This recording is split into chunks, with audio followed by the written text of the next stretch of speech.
یمحق اللہ الربا ویربی الصدقات. کیا عجیب آیت ہے.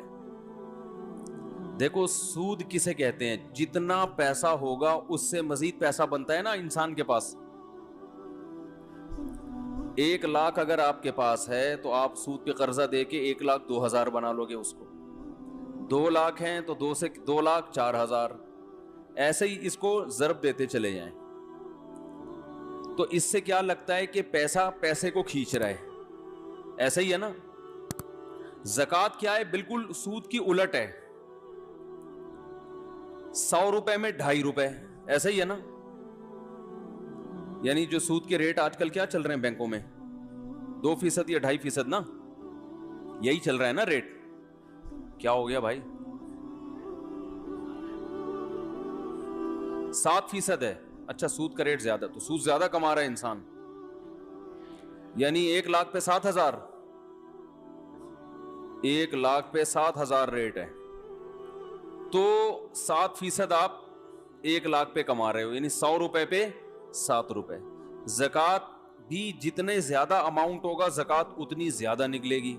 100 روپے پہ 2.5 روپے, 200 پہ 5 روپے, 1,00,000 پہ 2,500, 2,00,000 پہ 5,000. تو اس سے مالدار کہے گا کہ یار سود بڑھتا ہے اور زکوٰۃ پیسے کو گھٹاتی ہے. جتنا پیسہ ہوگا زکوٰۃ اتنی زیادہ زکوٰۃ ہے. زکوٰۃ بھی ایک صدقے کی ایک قسم ہے نا. تو دیکھنے میں لگتا ہے کہ صدقے سے پیسہ کم ہوتا ہے, سود سے بڑھتا ہے. اللہ نے قرآن میں اس کی بالکل نفی کر دی. یمحق اللہ الربا, فرمایا اللہ سود کو مٹاتا ہے. اب مٹانے کا لفظ اللہ نے جو استعمال کیا اس میں کیا حکمت ہے, اس پہ کھوپڑی استعمال کریں گے تو انشاءاللہ سمجھ میں آئے گی یہ بات بھی. یمحق اللہ الربا, سود کو اللہ کیا کرتا ہے؟ جیسے ربڑ سے ہم کوئی چیز لکھتے ہیں تو یوں کر کے مٹاتے ہیں نا, تو ایسے اللہ سود کو کیا کرتا ہے؟ مٹاتا ہے. شاید اس میں یہ حکمت ہو کہ سود بظاہر تو بڑھتا ہوا نظر آتا ہے مگر اللہ باقاعدہ ارادہ کر کے ایسے اسباب پیدا کرتے ہیں کہ بڑے ہوئے پروفٹ کو گھٹا دیتے ہیں. جیسے ہم کوئی چیز لکھتے ہیں نا, ایک چیز لکھے ہی نہیں, لکھ کے مٹانا تھوڑا مشکل کام ہے نا, تکلف کرنا پڑتا ہے. تو اللہ بھی باقاعدہ ارادہ کر کے ایسے کچھ حالات کہ وہ بڑی ہوئی رقم کی برکت ختم. کیسے حالات کہ بھائی مسائل اتنی ارننگ نہیں ہوئی جتنے خرچے اللہ نے بڑھا دیے.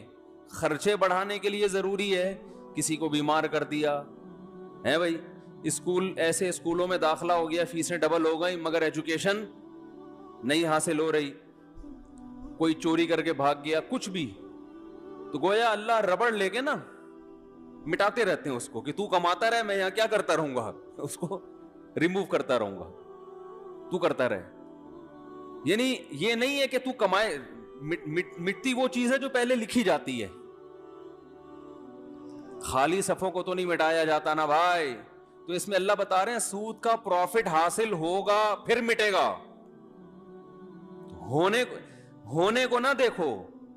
اگر اللہ یہ کہتے نا اللہ سود سے نفع ہونے ہی نہیں دیتا تو پھر اشکال ہوتا کہ اللہ سود سے نفع تو حاصل ہوتا ہے, اسی سے تو لوگ دھوکے میں آتے ہیں. تو اللہ کہتے ہیں میں نے کب کہا کہ سود سے پروفٹ نہیں ملے گا؟ پروفٹ ملے گا لیکن میں بیٹھ کے کیا کرتا رہوں گا؟ ربڑ لے کے مٹاتا رہوں گا, اس کو مٹاتا رہوں گا. تم کماتے جاؤ گے, برکت ختم ہوتی جائے گی. ہاں فرمایا وَيُرْبِ الصَّدَقَاتِ, اور صدقے کو اللہ کیا کرتا ہے؟ بڑھاتا ہے. اب دیکھو یہاں اربا کا لفظ ہے, ربا سے نکلا ہے. ربا عربی میں سود کو کہتے ہیں.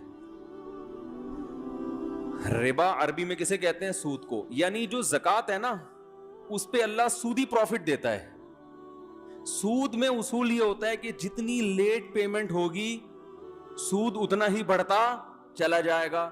تو اللہ نے یہ نہیں کہا کہ میں صدقے کو بڑھاتا ہوں بلکہ ایسے بڑھاتا ہوں جیسے سود بڑھتا ہے. یعنی حقیقت میں بڑھوتری کس کی ہوتی ہے؟ صدقے کی. کیا مطلب؟ اس کو دوسرے مقام پہ اللہ نے قرآن میں یوں بتایا کہ جو لوگ اللہ کی راہ میں اپنا مال خرچ کرتے ہیں کمثل حبۃ انبتت سبع سنابل، جیسے ایک دانہ زمین میں بویا جاتا ہے اور اس سے 7 کونپلیں پیدا ہوتی ہیں اور ہر کونپل میں 100 دانے، جیسے ایک دانہ ایسے ملٹی پلائی ہوتا چلا جاتا ہے نا، اس طرح سے صدقہ کیا ہوتا چلا جاتا ہے؟ ملٹی پلائی. کیونکہ آپ نے صدقہ کیا، اس صدقے سے ایک تو صدقے کا ثواب ملا، اس صدقے کی وجہ سے آگے جو خیریں پھیل رہی ہیں ان تمام خیروں میں آپ کا حصہ، تو یہ بڑھتا چلا گرو کرتا ہے. یہ سود میں جتنی لیٹ واپسی ہوگی اتنا سود بڑھتا چلا جائے گا. تو صدقہ بھی اس حساب سے کیا ہوتا ہے؟ بڑھتا چلا جاتا ہے، بڑھتا چلا جاتا ہے، اور جہاں جہاں وہ اس سے خیر پھیلے گی وہ تمام خیروں میں آپ کا حصہ ہوتا چلا جائے گا. سخی بنو بھائی. یہ جو ہر وقت گنتے رہنا نا بیٹھ کے اتنے پیسے ہو گئے، اتنے یہ ہو گئے، اتنے ہو گئے، آج کل یہی چل رہا ہے مارکیٹ. تھوڑا سا دل بڑا رکھو، کبھی کبھار بڑا اماؤنٹ بھی صدقہ کر دیا کرو. یہ اٹھایا، یہ گڈی، یہ لو. سمجھ رہے ہو؟ دوبارہ اس کر کے دکھاؤں؟ بتانے سے یہ چیزیں سمجھ میں نہیں آتی، کر کے دکھاؤں؟ جیب میں ہاتھ ڈالا، گٹی کہیں سے آپ کو ملی بڑی اماؤنٹ نا، اچانک کوئی بڑا پروفٹ، آپ نے کہا یار پورے سال کماتے ہیں یہ والا پروفٹ سارا کیا کر دو، بڑا اماؤنٹ آ گیا نا کہیں سے، جیب میں گڈی لے کر آ رہے ہیں، اٹھایا، بہن کو دے دیا، یہ رکھ جا. سمجھ میں نہیں آ رہی میرا خیال، اور پھر بھول جاؤ اس کو. یہ نہیں کہ پھر بار بار اگلے دن کل کا واقعہ یاد ہے، بہن کو بتا رہے ہیں کل کیا ہوا تھا، یاد ہے نا؟ تو ایسا نہیں کرو. ایسے نکالا.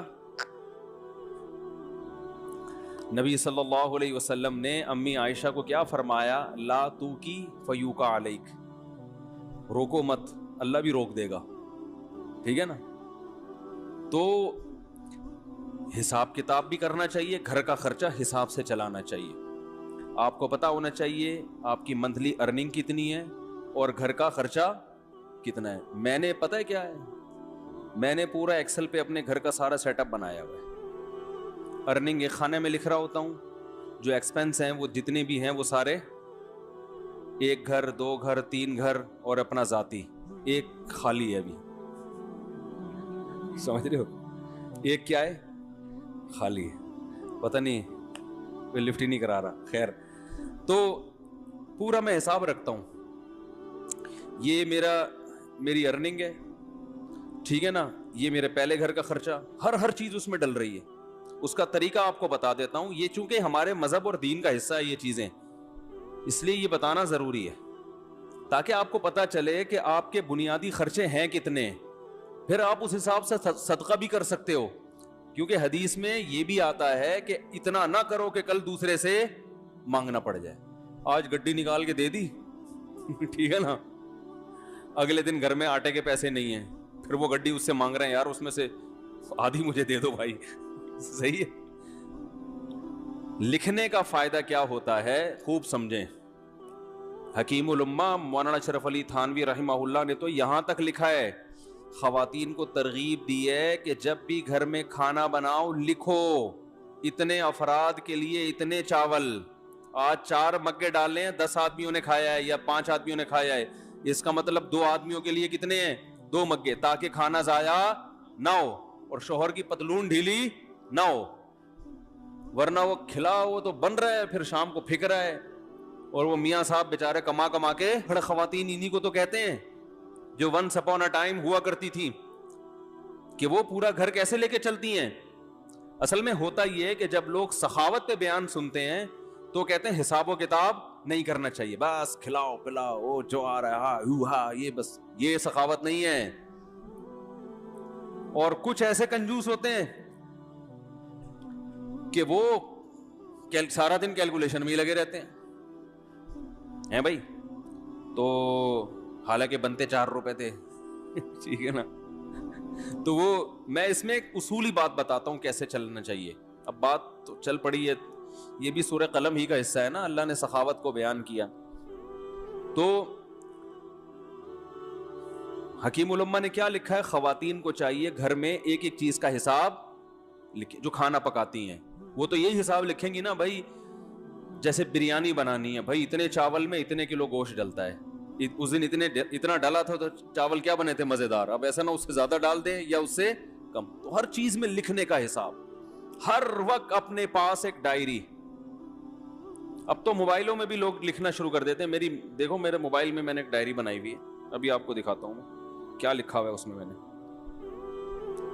یہ نوٹ، ابراہیم کو 100 روپے دیے. میرا چھوٹا بیٹا ابراہیم ہے نا، سائیکل خراب ہو گئی تھی، میں نے اس کو 100 روپے پکڑا دیے سائیکل ٹھیک کرنے کے لیے، اس میں ڈال دیے میں نے. کیوں ڈالیں؟ خوب 100 روپے کی ویلیو الحمدللہ میری نظر میں نہیں ہے. وجہ اس کی ہے مجھے حساب دے. وہ وجہ اس کی کیا ہے؟ حساب کیوں مانگوں گا میں؟ ابھی سے عادت پڑے پیسے واپس کرنے کی. نہیں یار یہ بات بھائی 100 روپے کا کیا مسئلہ ہے؟ 4000 کی سائیکل دلا سکتا ہوں میں اس کو ٹھیک ہے نا. تو 100 روپے کا حساب رکھنا کیوں ضروری ہے؟ ممکن ہے کوئی دیکھے تو بولے یار مفتی صاحب کتنے کنجوس ہیں، بچوں سے 100 روپے کا حساب بھی انہوں نے رکھا ہوا ہے. یہ کیوں رکھا ہے کہ میں یہ دیکھوں گا کہ اس کو میں نے 100 روپے دیے، یہ جو پیسے بچے واپس کرنا بھولتا ہے یا نہیں بھولتا. اگر بھولتا ہے تو میں پکڑوں گا. کیا آپ کو جب میں نے پیسے دیے تھے تو آپ نے واپس کیوں نہیں؟ ابھی سے نہیں پکڑا تو کل یہ لاکھوں روپے بھی دینا بھول جائے گا. نہیں یاری بات، کل یہ بحریہ ٹاؤن میں این ممکن ہے پلاٹ خریدے 1 کروڑ کا کسی بندے سے. ممکن تو بھائی بہت کچھ ہو سکتا ہے نا، وزیر اعظم بھی بن سکتا ہے.